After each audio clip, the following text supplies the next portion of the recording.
the 27th. These have occurred. Are my Black nurses at this moment, and thanks for the contributions. Thanks for the care that. So, thank you so much. I'm Dr. Miriam Smith from the Empower New Nurses Show, and many of you might know as. And here I am. I'm so thrilled, so impressed, and wanting to share some of my knowledge. I'm really passionate about that, imparting my knowledge with the younger folks and with those who are coming on board. And so I'm paying it forward in my own way. So, right now, I just want to say something about persistency and perseverance. It was Nelson Mandela. I had the privilege of going, attending, visiting South Africa, 2010. I actually went to Robben Island where he was in prison for 28, 27, 28 years. Wow. And as a Black leader, he's one of those that I cherish. His resilience.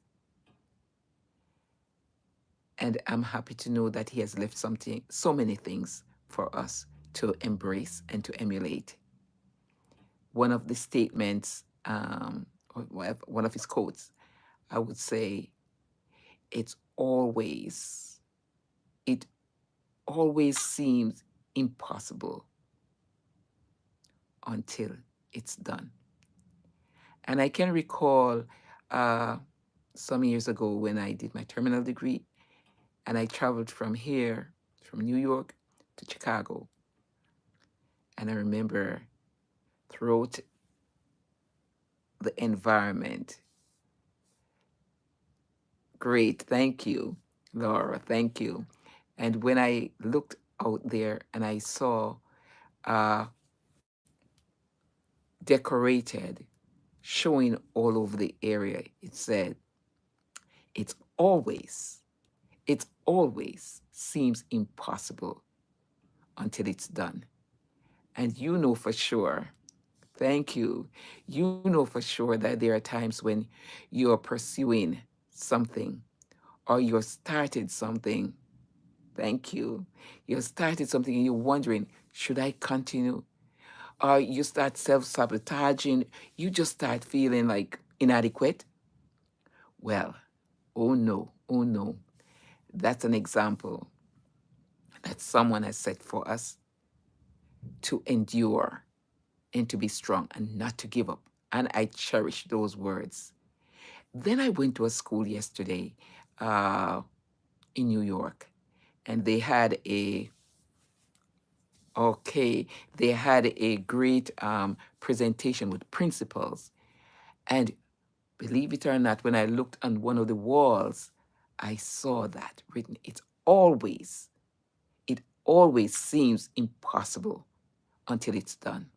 And as you walk up the aisle, or as you have accomplished your goal, whatever it is, whether in academia, whether in a trade, whatever it is, or your plans, just think about it. It always seems impossible. Sometimes you go and you got to get up, you have to make some sacrifices because what? You have to be disciplined. All right? You also have to be what? Committed.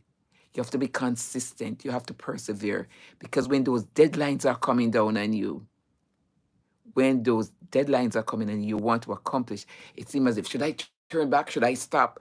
But those roadblocks, you don't stop. It's just another opportunity to move forward. And so I must say to you that Nelson Mandela has impacted my life. Also, Langston Hughes. Langston Hughes, what did he say?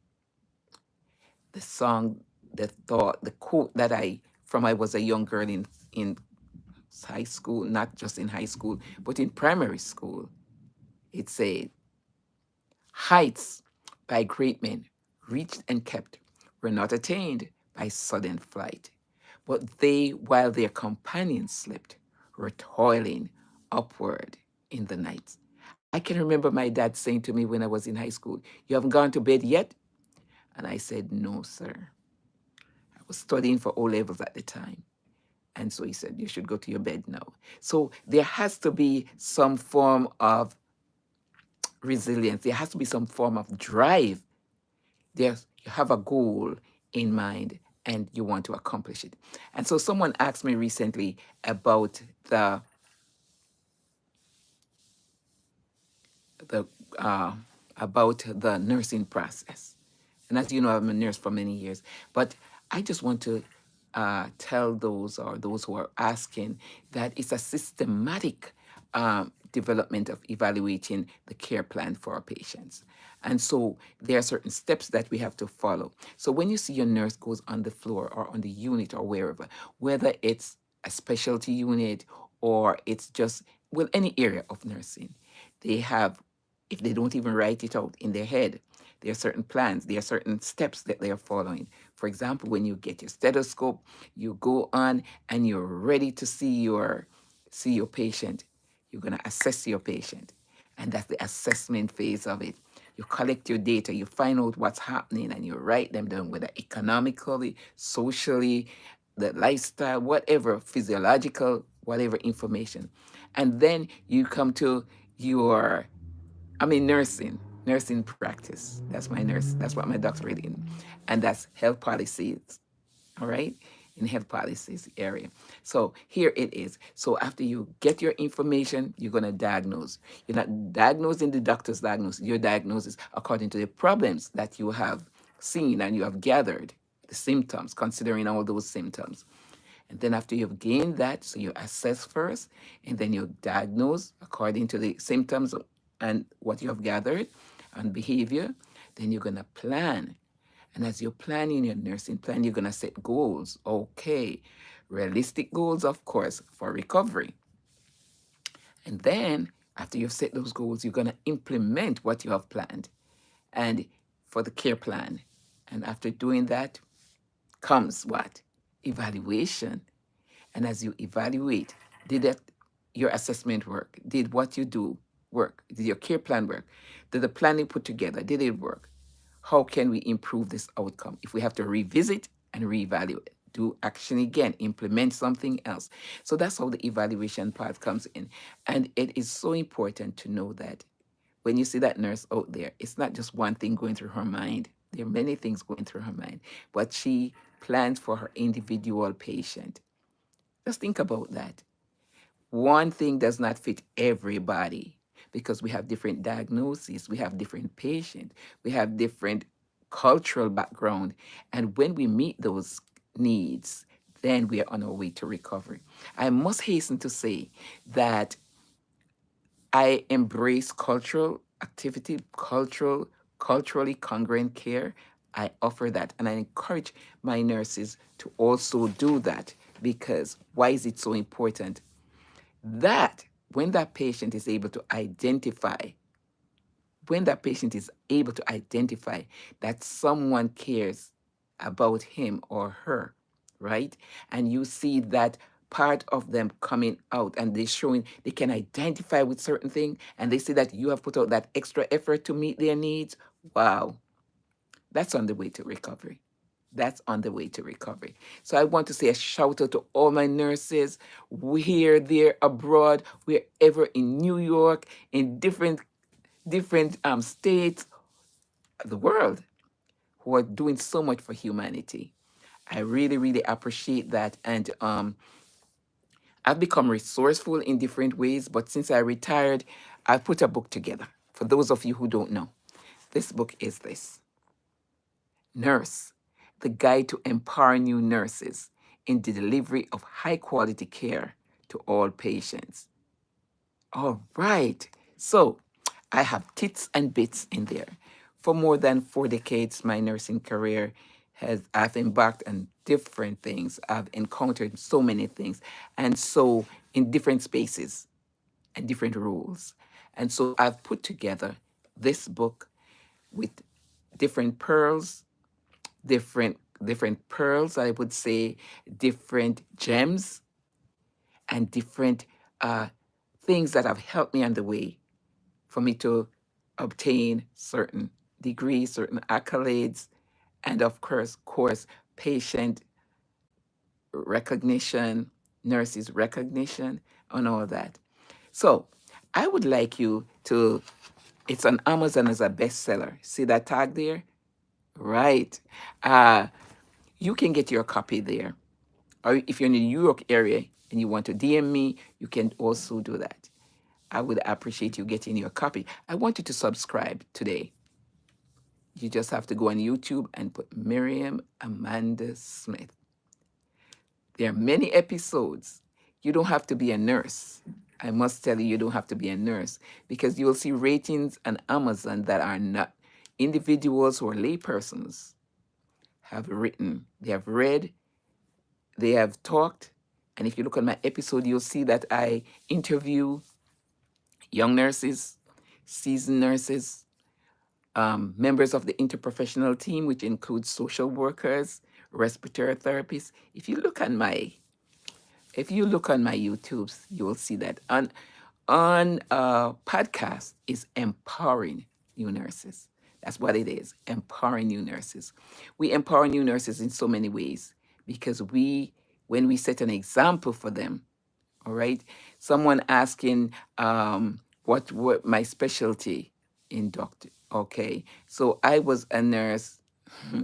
I was a nurse. I was recruited here from Jamaica, West Indies, in in 1986 as a critical care nurse.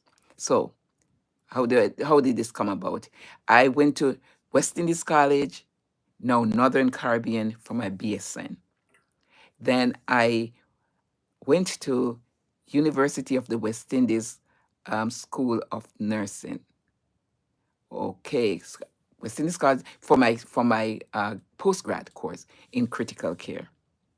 So after a year of obtaining that, so I went to uh, KPH, Kingston Public Hospital at the time. All right. And when I found that, I was fun and I was excited to come to America to share my experience. I did. And here I've gained a master's, yes, from Mercy University. But it was Mercy College then, some years ago. And then I taught in different areas. I taught at Dominican College. I taught at Mercy University, transcultural nursing and public health, community health, they'll say here. Okay. Then I further my education in health policy system leadership. So that's my last degree. And then that's where I can brag to say, in a humble way, don't stop what your dream is telling you. Go forward, let your dream materialize. And that's what Nelson Mandela said. It always seems impossible until it's done. So, of course, along the way, there's a dash before your success. Just remember that failure is success turned inside out. So, if you persevere, if you embrace the growth mindset, if you embrace the growth mindset, that means there's no stopping. You're going to find alternate ways. You're going to find other ways. If you don't succeed at first, you will. Be determined that you can do it with Christ's help. Yeah. One of my favorite texts in the Bible is Ephesians 4, Philippians 4. Philippians 4 and verse 13. What it says, I can do all things through Christ who strengthens me. And that's what keeps me going. So if there's someone listening to me today and you're thinking that, should I or should I not? Remember, the sky is the limit and you're special and you can set your goals and you can reach your goals. It might not take the same time for everybody, like everybody, but remember, you're unique. The point is you're pressing on to your calling, and that can be materialized. I must say, as I'm about to leave, that how we perceive others, how we perceive ourselves, what value you put on yourself. You ought to put value on yourself. You're made special. You're unique. There's nobody else like you. Tell yourself you get up in the morning, I'm beautiful. Tell yourself I'm capable, because we need to empower ourselves as we empower others.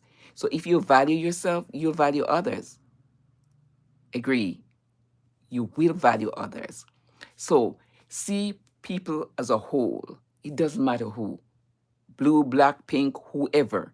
See people as a whole. They have something to bring to the table. You have something to bring to the table. And as I was reading or listening to someone talk some time ago, the person said, if you have entered a room and you don't have a voice, create a room for yourself and have a voice. I love that. I love that. There, as we're coming to the end of Black History Month. I just want to give a shout out to those pioneers. They're not hearing us now, but the legacy lives on. Their legacy lives on. The legacy lives on. So make sure that you do your part. If you need me as a motivational speaker, you can drop it in the chat. You can check me on YouTube. As I said before, Miriam Amanda Smith. Podcast Mir, DM me, or you have go on podcast. Empowering New Nurses. That's me. So thank you so much, and thanks for listening. And we'll continue to share. We'll continue to share. Be blessed. Bye.